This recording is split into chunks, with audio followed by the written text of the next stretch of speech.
The dog is dead. You strangled it because you don't carry a gun anymore, and the thing was yipping like mad, acting like it should when a group of burglars breaks into a house. It's one of those little fluffy ones, a fresh white mop without the handle, and you almost didn't find it blending into the snow, with your eyesight going as it's been. Just a speck of black nose and a pink open mouth. It doesn't bother you. You scoot some snow with your toe off the porch to cover it. But it does bother you. The family just left the stupid thing out in the backyard. The kid in charge of prep should have seen the family's routine. They're all kids now to you. It's not worth telling him off, but it does make you stand up straighter. A mistake at the beginning of a job means a mistake later. You'll be ready.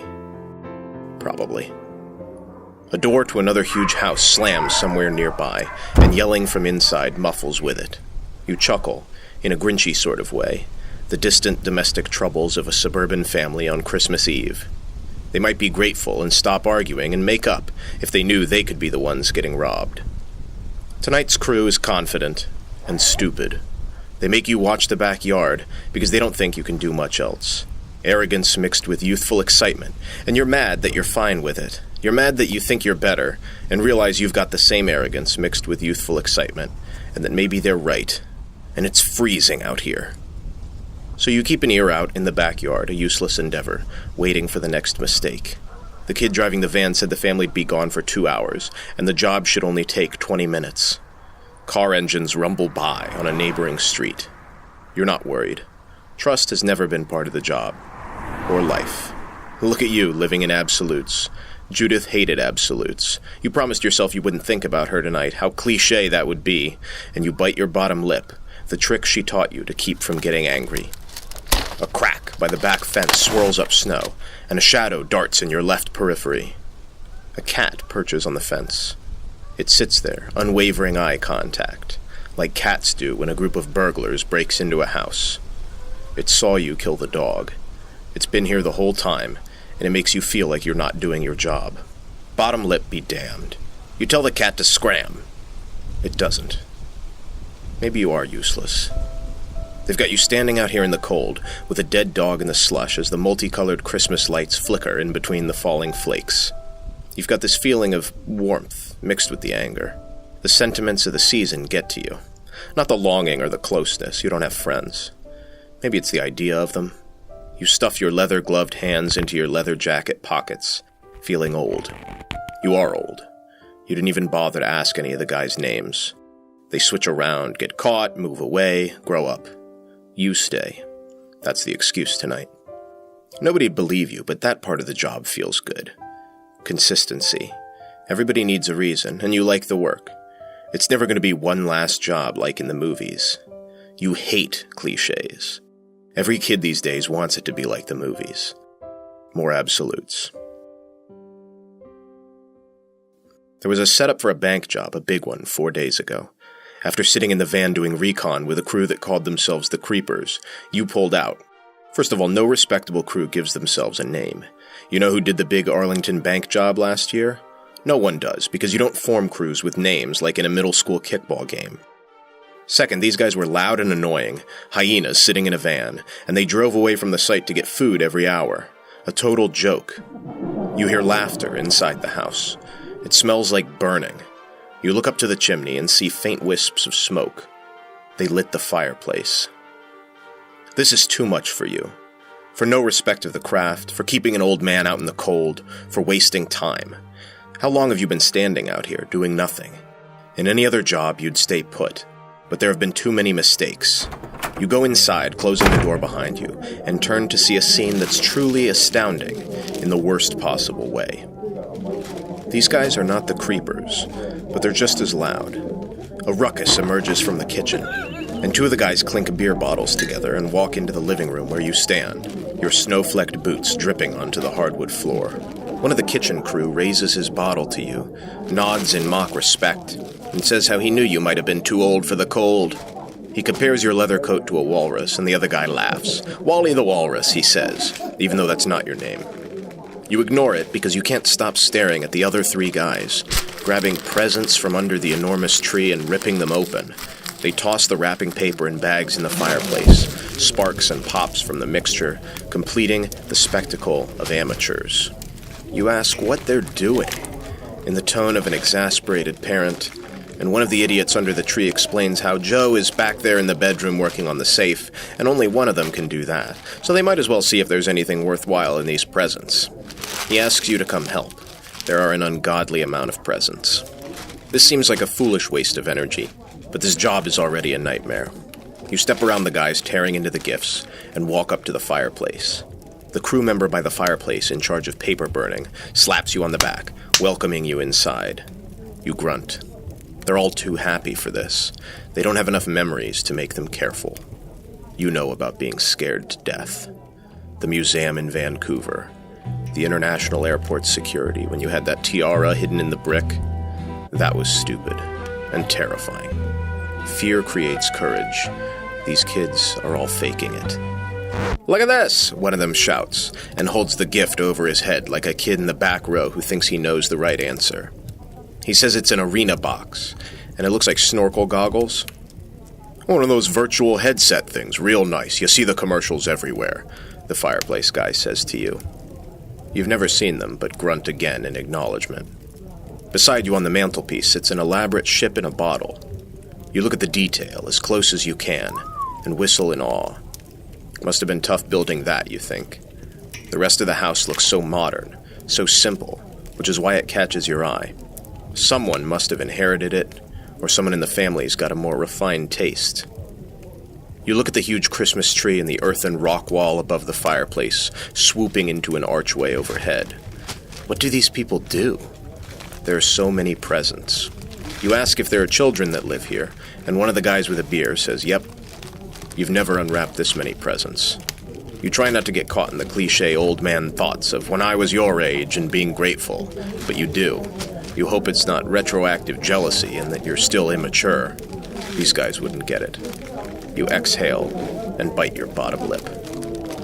The guy named Joe comes out from the hallway connected to the living room, saying how he needs a few guys to help him brace the wall while he does something to the safe, but he's cut off by a slam of the back door, and the driver of the van, who's supposed to be in the van down the block, but of course, he's not. The driver stands in front of you and the rest of the crew, out of breath, and says two words you never want to hear in the middle of a job. "They're here," he says. You flinch as two knocks thunder on the front door, and the doorbell chime swallows up the air in the room. All eyes shoot to the door and back to the driver, who has a sweatshirt with the words "Big Money" plastered on the front. You see Mr. Money mouth the word "sorry," and you hear a murmur and shuffling of bodies from outside. The shades to the windows rest halfway down, and you think about who should have pulled them when you arrived. One of the beer guys reaches for a handgun in his belt loop, too much excitement in his eyes, and you wish you were closer to him so you could stop him, but any movement from you will set the whole thing off. Nobody does anything. And then a soft blanket of realization falls on the room. Who knocks on their own door? You look back to Mr. Big Money Driver, and he whispers, "Carolers," and puts a finger to his lips, as Joe motions him to come to the back room. They step gently and disappear to the bedroom where the safe rests. A soft chorus of voices comes through the heavy door. How long do carolers stick around when nobody comes out to listen? The guys under the tree start their unwrapping again, tentative pulling and ripping, a far cry from the reckless abandon of earlier. The scare seems to sober the bunch. Everyone's eyes flick now and then to the door, as if it might explode inward.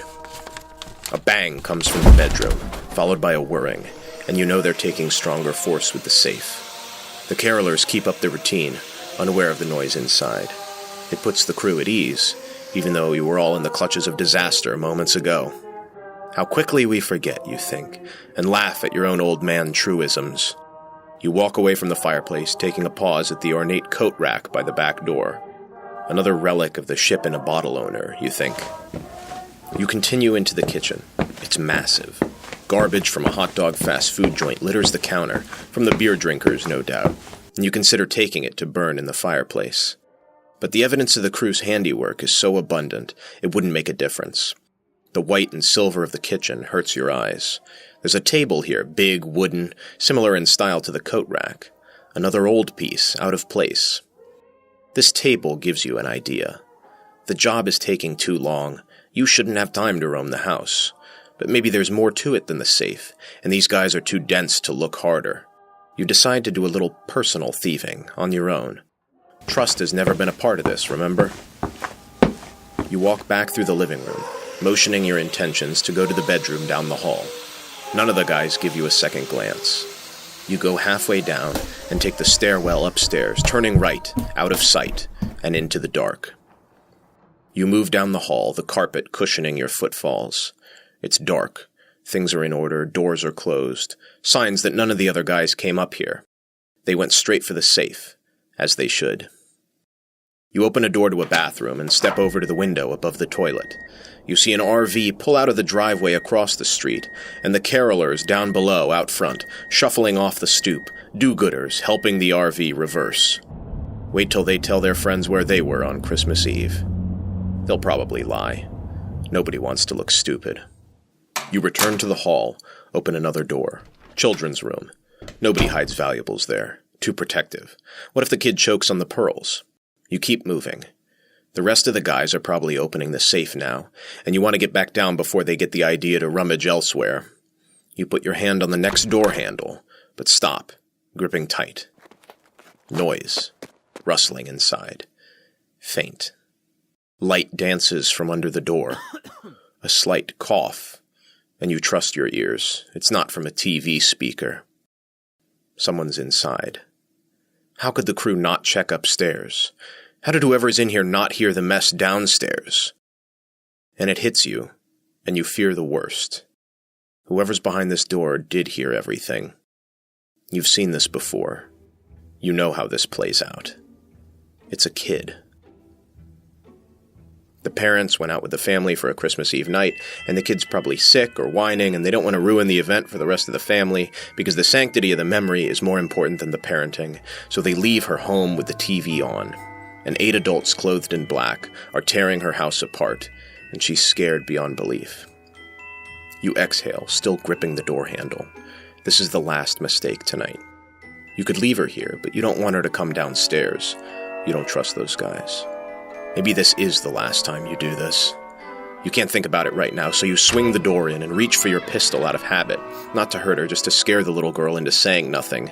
You reach for air because of course you don't have a gun, and inside the room you see a large screen TV with a first-person shooter video game, a couch pointed towards the TV, and a bald-headed old man on the couch, turning to face you.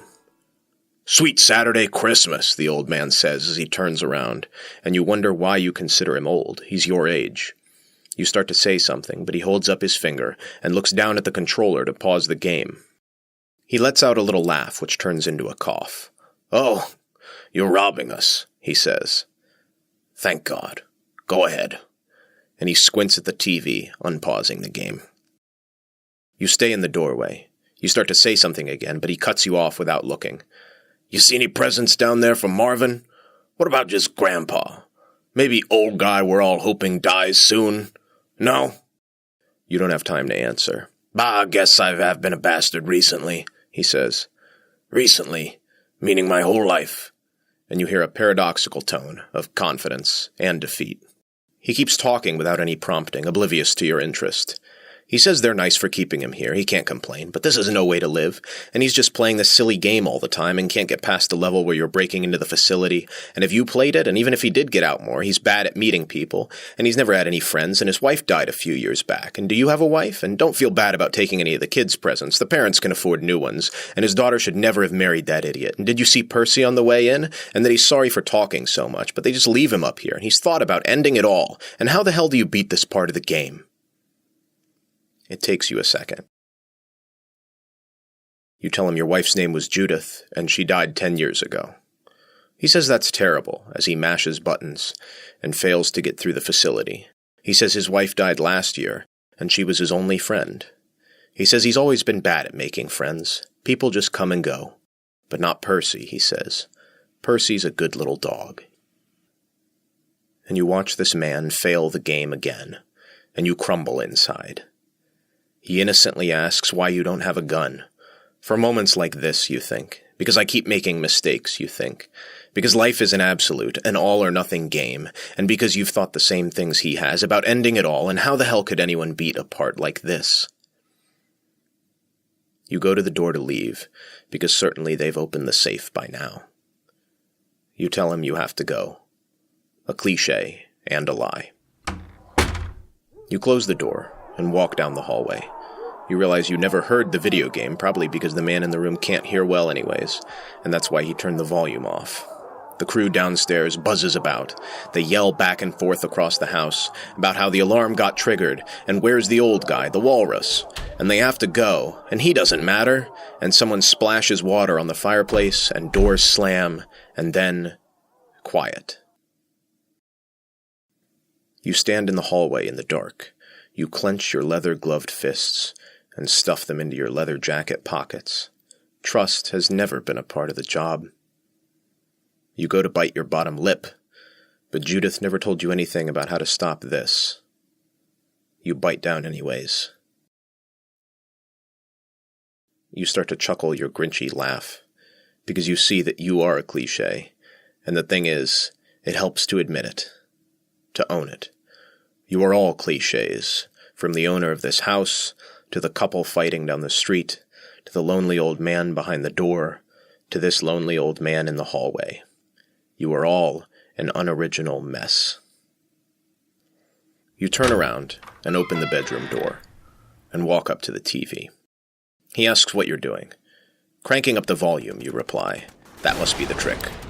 It turns out there's an alarm sound in the facility that tells you when to take cover, and you hear it and tell Marvin when to duck. He beats this part of the game and gives a little smirk. You swallow in your throat. You tell him you saw Percy. He understands and says he'll get over it, and says sit down, he needs help with the final boss. The sounds of alarms echo out, louder than the TV, and you realize they are sirens and see red and blue lights through the window. You sit down. Okay, Marvin, you say. Nice work on the ship in a bottle, by the way. Thanks, he says, and starts the last level with you.